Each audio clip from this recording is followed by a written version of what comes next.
But now Mr. Trump is apparently launching a campaign to not just meet, but to actually become President of the United States. And Republican voters apparently don't mind the idea too terribly much. And I do not understand to think about that. I do not understand how to think about it. I do not understand what it means. I don't even understand whether or not this is politics. I just feel like I don't honestly know if this is just a celebrity reality TV thing that I don't get.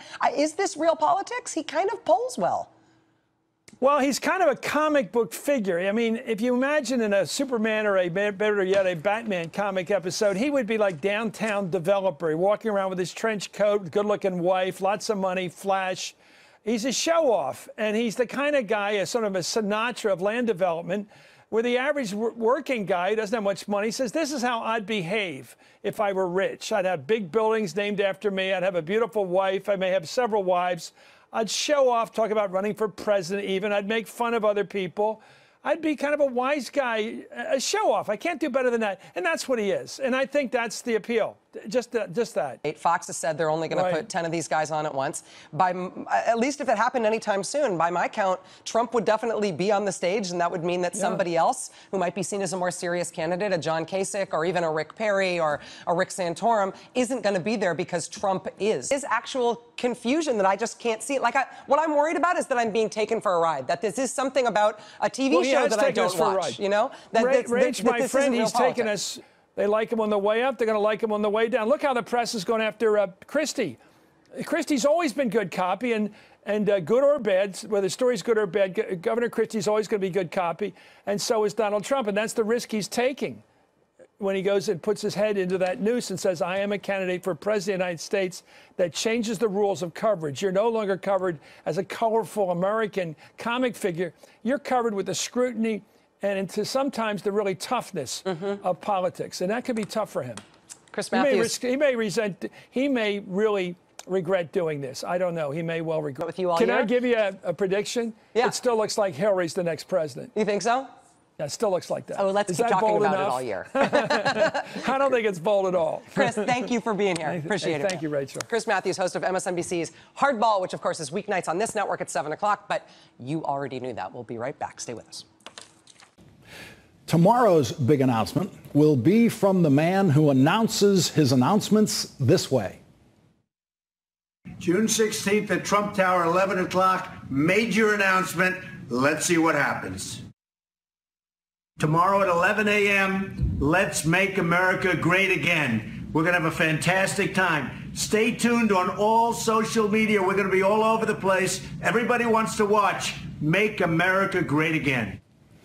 Now, you may have noticed that I have not yet included Donald Trump in our coverage of the Republican presidential campaign this season, and that is because he is obviously never going to be president. He is obviously never going to be the Republican nominee for president, and he is obviously never going to be a candidate for president.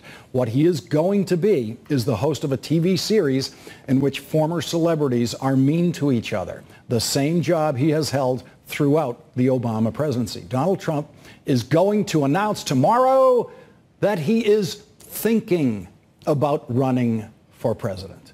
And everyone who's been tricked into thinking he was going to announce something else will realize this is the 2015 version of the game Donald Trump enjoys playing during election seasons. And by the time they're counting the votes in the New Hampshire primary, Donald Trump will be back doing what he does best. Gary, you're fired. Maria Tracer, he is never going to file candidacy papers, and he's never going to make it to a debate stage. And I'm not sure when everyone else is going to give up on this. But, it's always fun. He makes it fun. I got to give him that. Well, I have never been wrong about Donald Trump, the politician. So my perfect record on Donald Trump, the politician, I think will be intact at this hour tomorrow night. You're doubling down, Lawrence? You're doubling down. Let's move on to the real candidates who actually will be on the debate stage, like Jeb Bush. All right, we're going to take a break here. But as we go, I just want to put up one graphic of the most important poll facing the non-candidate Donald Trump, who will never be a candidate. And that is that question to voters, Republican primary voters, who would you never vote for? Never, never, never, ever vote for. 59% would never, ever, ever vote for Donald Trump. The next one down from that, 37% would not vote for Chris Christie. Donald Trump knows how to read that poll.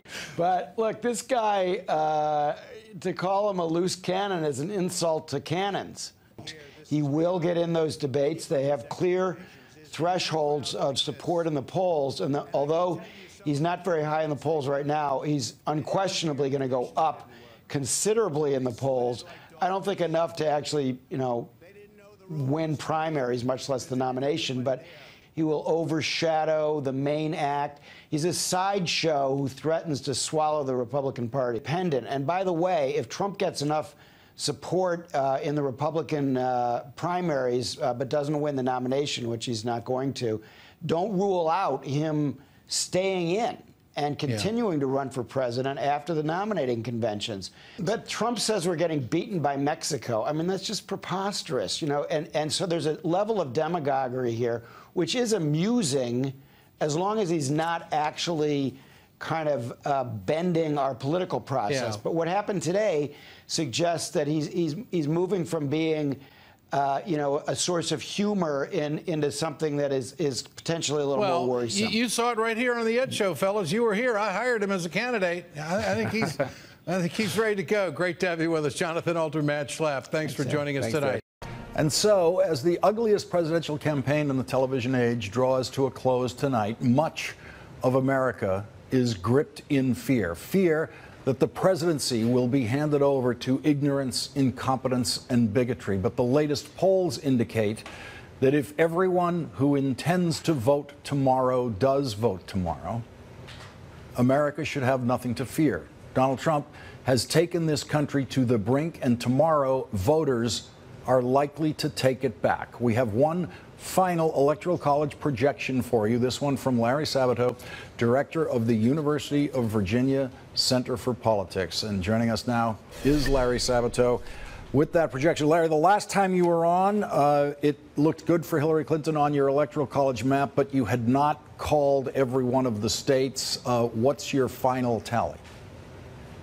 Yes, we foolishly have called them all, Lawrence. And our projection, I'm sure we're wrong on some, but our projection is that Hillary Clinton will get 322 electoral votes and Donald Trump will get 216. And that includes Clinton carrying Florida, North Carolina, and New Hampshire, which seem to be the closest states right now. Anna Marie, so America has nothing to fear, according to every Electoral College projection, including the one today on Fox News, which has Hillary Clinton at 274. Right. Well, we don't have maybe to fear a Trump presidency. I mean, there's still a lot to fear. I think now my biggest fear is that people, if Trump is defeated, we'll all wipe our brows and sigh and just move on and think that that's going to be it. The horror movie has ended and the monster has been defeated. Now we can move on. I think the sad truth is that Trump's popularity revealed some really ugly things about our country, and we're going to need to work on that. I am hopeful that this is going to be a fairly resounding victory, and that is going to put some shame back in people about the kinds of things that have come up during this election. Let me be the opposite coin to Anna Marie on that, and let's look at the optimism at Larry's map. I mean, if Larry's map comes to fruition, what is going to happen is that Hispanic voters in Nevada and Colorado and Florida are going to be the ones that put Hillary Clinton over the top. So after Donald Trump demeaned and denigrated them and threatened to deport their families, what is more American than Hispanic immigrants exercising their constitutional rights tomorrow and families of Hispanic immigrants exercising those rights and being the ones to put the nail in Donald Trump's coffin? That's the one positive that I can point to tonight. And I think there are going to be a lot of people, a lot of Republican consultants coming on shows like this on Wednesday, and they're going to say, you know, if we took Trump's message to working class voters and just eliminated all of his misogyny and, you know, all of his maybe lack of tact, then we would have won. That is totally wrong. And if we go down that path, we're never going to win the presidency again. You know, the only path is to reject that and to have a new dynamic party that welcomes in young voters and Hispanics. And there's going to be a fight going on within our party for the next 4 years on that very point. They essentially did not get this right. We're covering a story that no one saw coming. Well, my crystal ball's been shattered into atoms here because I predicted the exact opposite of what happened. But I'm a typical, you know, campaign consultant type that we've been living and dying by data for a long time. And tonight, data kind of died. The exit polls originally were off. The polling beforehand, the most credible polling, was off. And Trump has built kind of a new model here. And I think it had two parts. One is he had resonant issues. People want to change. They want to punish politics. And I agree with some of the stuff Chris said about how the working middle class has had it, and this is how they riot. They vote for people that the establishment thinks are irresponsible. But the other half, and we can't miss this, is what a big generic Republican wave it was. There was a real repudiation of Hillary Clinton and I think the Obama third term. It needed two pieces to be such a different kind of thing, and I think they were both very, very powerful. So there's going to be a lot of soul searching should Trump win, and looking at the numbers, I think that's more likely than not, in the Democratic Party as well as in the Republican establishment. What Donald Trump is offering in terms of policy is as radical a departure from normal American politics as anything that has ever happened in any of our lifetimes. I mean, he has promised political vengeance for his enemies. He has promised to jail his opponent in this election. He has promised to restrict the press in unprecedented ways. He has proposed banning Muslims from the United States. Even if you don't believe it, he has. He's not rescinded that pledge. He has pledged to rip us out of NATO. He has said he will go meet with Vladimir Putin. He doesn't care if President Obama is still in office. He will do it before he's sworn in. He's promised to create a national deportation force to go door to door, business to business, and throw more than 10 million people out of this country. I mean, if he does any one of those things that he has promised to do, our country is about to face some serious crises. And so, I mean, buckle up. Your country needs you at a time like this. This is, if he does any of the things he said he's going to do that are so outside political norms, the country is about to go through something that is going to be a radical shock. That's going to be a bigger shock than just electing him. Kristen Welker covering the Clinton campaign. Kristen? Have now confirmed that Secretary Clinton has conceded to Donald Trump. This concession took place in a phone call. We anticipate just moments ago. And as we are awaiting Donald Trump taking the stage here, that is the news at this hour. Secretary Clinton has conceded to Donald Trump. It is a stunning and shocking development, particularly for her supporters who waited hours here at the Javits Center to hear from her when it appeared as though the path was becoming too difficult. A number of them broke out into tears, started leaving early. Grief started to set in, one of her supporters told me.